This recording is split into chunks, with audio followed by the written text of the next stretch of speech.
oil spill that occurred towards the end of December of last year, and they brought with them some samples. Let's see if we can focus on them. 3 bottles there. One showing the discolored seawater in the La Brea Coffee Beach area. Also some fish kill, which is the next one, with you can see there just at the bottom with the oil pollutants. And then the next container shows you the sand on the beach and the bubbling up of the oil and the levels of pollution. First of all, very good morning to you, Judith Debutai. Mike Singh, Assalamu alaikum. Good to have you here with us. Ms. Debutai, when were these samples taken?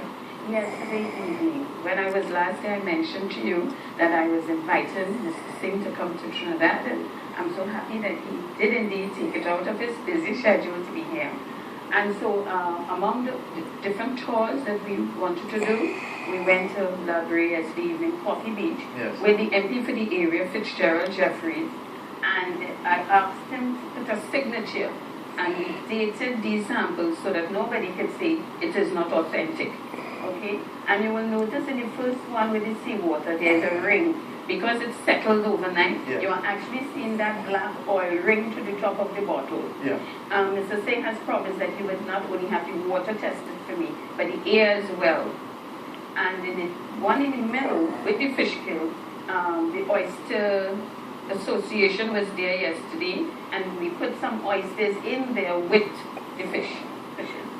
And then the third one here with the sand, it's right along the beach where there's an old jetty area. And when we were walking along, bubbles were coming out.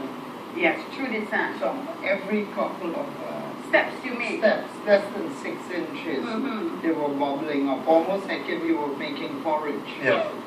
Yeah. And give us your sense, Mr. Singh, as to what you saw when we compare with other situations. Of course, this is relatively minor compared to what occurred in the Gulf of Mexico 3 years ago, the Exxon Valdez in 1989, and the Alaskan coastline and so on.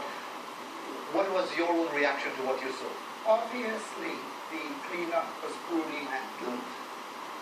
Many residents told me that they had these huge earth-moving equipment that were taking the contaminated sand and water and pushing it up towards the beach. Yeah. In mangroves, yeah, towards the mangrove. Yeah. And all they did was basically pushed it up. But evidently, there was still a lot of oil beneath that sand.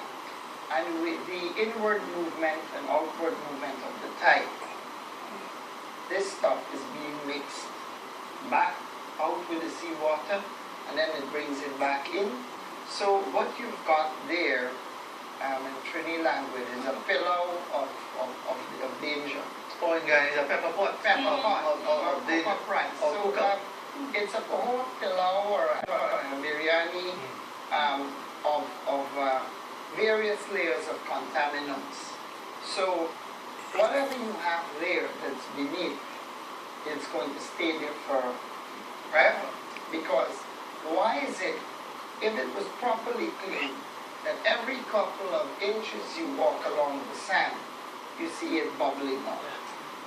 And from your experience again, because you've highlighted a number of these issues over the years in different parts of the world, different issues on behalf of Greenpeace, is it too much to expect a small nation, yes, with tremendous history in oil and oil exploration and natural gas, to be able to clean up this area completely in such a short space of time? Not at all. If this is a nation that prides itself on its petrochemical prowess and its global benchmarks as being a place that's known for oil and gas, one of the top 5 profit centers for what remains of BP, they should have done a better job. Clearly, unequivocally, unapologetically, even the blind can see they did not have a proper plan. A, to deal with any kind of oil damage, oil spill, be it large, medium, or small. B, whatever plan they had, it clearly was not executed properly, and they exposed many innocent persons, including Petrotrin workers, to dangerous, because even the MP, Fitzgerald Jeffrey, said that when he was walking on the beach, he didn't know anything about this Corexit. That he had never heard of this, and the guys would come with the and spraying it. Yes. And he heard someone from Petra saying, "Look, no, you shouldn't be using this. Don't. Why are you guys using this? Don't."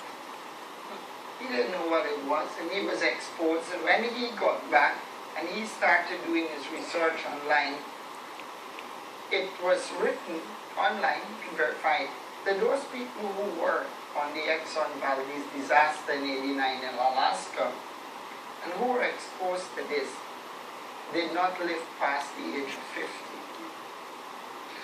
Judith DeVertai, Yes. in the few minutes that we have left, as you said, you were bringing someone here, you brought in your mics in here to highlight the issues on behalf of Greenpeace. Yes. What are you hoping comes out of this? Because basically you will be seen by the government as basically you brought a troublemaker here to do what? To achieve what? Even if they say that he's a troublemaker, let the evidence, the empirical evidence, speak for itself as to what the residents are going through. When you look at the air quality in the area and you look at the Human Development Index that was done by CSO, there was already problems in this report in terms of air quality in that area of the island. And added to which, this spill. And Mike, have you had an opportunity while you're here in Trinidad and Tobago to have any dialogue with any government representative, any representative of Petrotrin to get some sort of explanation on the situation?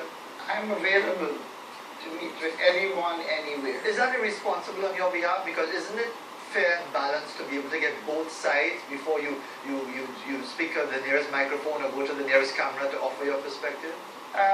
They know how to reach us. Shouldn't it be your responsibility to reach them as well to get their explanation? They're the government of the land. I was invited here by one group of people.